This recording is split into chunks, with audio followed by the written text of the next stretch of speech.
ध्यान दें दोस्तों, 26 मई के एकादशी तिथि कब शुरू हुई, व्रत 26 के बाद कि 27 के, आज के राहु काल, शुभ मुहूर्त और राशिफल, इस सब जानकारी मिली यही एक वीडियो में। नमस्कार दोस्तों, तुहन लोगन के हमारे चैनल पर बहुत बहुत स्वागत बा। भगवान विष्णु, माता लक्ष्मी और भोलेनाथ की कृपा तुहन लोगन पर हमेशा बनल रहे। दोस्तों, सनातन धर्म में पंचांग के बहुत विशेष महत्व मानल गईल बा। काहे कि पंचांग हमनी के खाली तारीख ना बतावेला, बल्कि शुभ समय, अशुभ समय, ग्रह नक्षत्र, तिथि और दिन भर के आध्यात्मिक ऊर्जा के प्रभाव के जानकारी भी देवेला। यही से आज के ये वीडियो में हमन का जाने के 26 मई 2026 मंगलवार के पूरा पंचांग दिल्ली के हिसाब से, आज के तिथि, नक्षत्र, योग, करण, राहु काल, शुभ मुहूर्त, चौघड़िया और सभे राशियन पर आज के विशेष प्रभाव। तो वीडियो के आखिर तक जरूर बनल रही। अब सबसे पहले आज के सुविचार। भगवान पर भरोसा रखे वाला इंसान के धैर्य, भक्ति और विश्वास, ये तीन चीज इंसान के हर संकट से बाहर निकाल देला।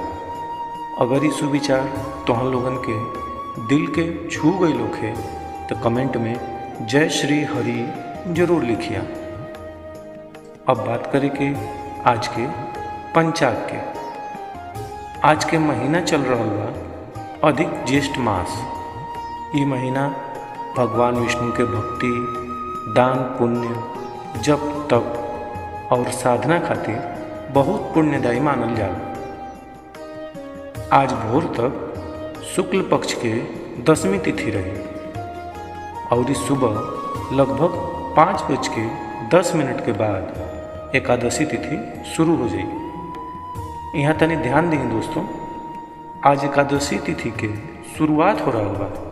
बाकी पद्मिनी एकादशी के व्रत जौन बा उ 27 मई 2026 बुधवार के रखल जाई। काहे कि वैदिक नियम अनुसार जौन दिन सूर्योदय पर पूरा एकादशी तिथि रहे वही दिन व्रत मानल जाला।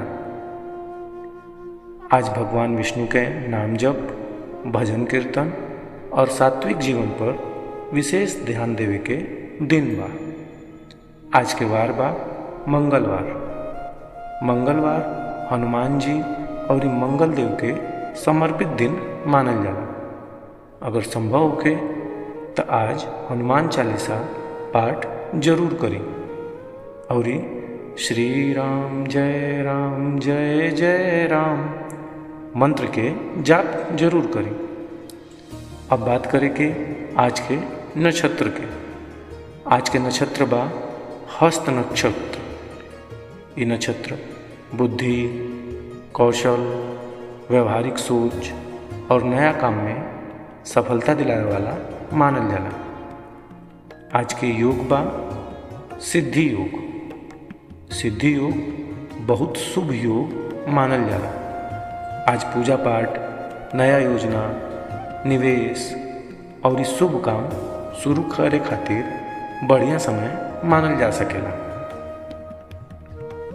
आज के पहला करण रही वणिजकरण और ओकरा बाद विष्टिकरण शुरू हुई।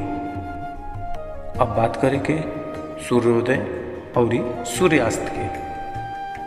आज सूरज उगी 26 मई के सुबह 5:25 पर और सूर्यास्त हुई सांझ 7:11 पर।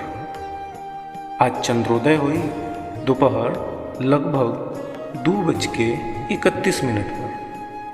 आज सूर्य देव वृषभ राशि में विराजमान रही हैं। चंद्रमा आज कन्या राशि में संचरण करी।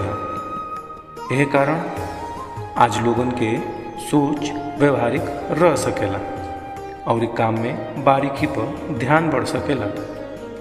अब जाने के आज के शुभ चौघड़िया के बारे में। लाभ समय रही सुबह 10:35 से 12:18 तक। अमृत समय रही दोपहर 12:18 से 2:01 तक। शुभ समय रही सांझ 5:27 से 7:11 तक। यहाँ थोड़ा सा ध्यान दिया लोगन, शुभ समय रही सांझ 5:27 से 7:11 तक। अगर तुम लोग नया काम, खरीदारी, निवेश या कोनो जरूरी फैसला करे के सोचत बड़ा तो यह समय शुभ मानल जा सकेला। अब बात करें के खास शुभ मुहूर्त के। आज के ब्रह्म मुहूर्त रही भोर 3:38 से 4:20 तक।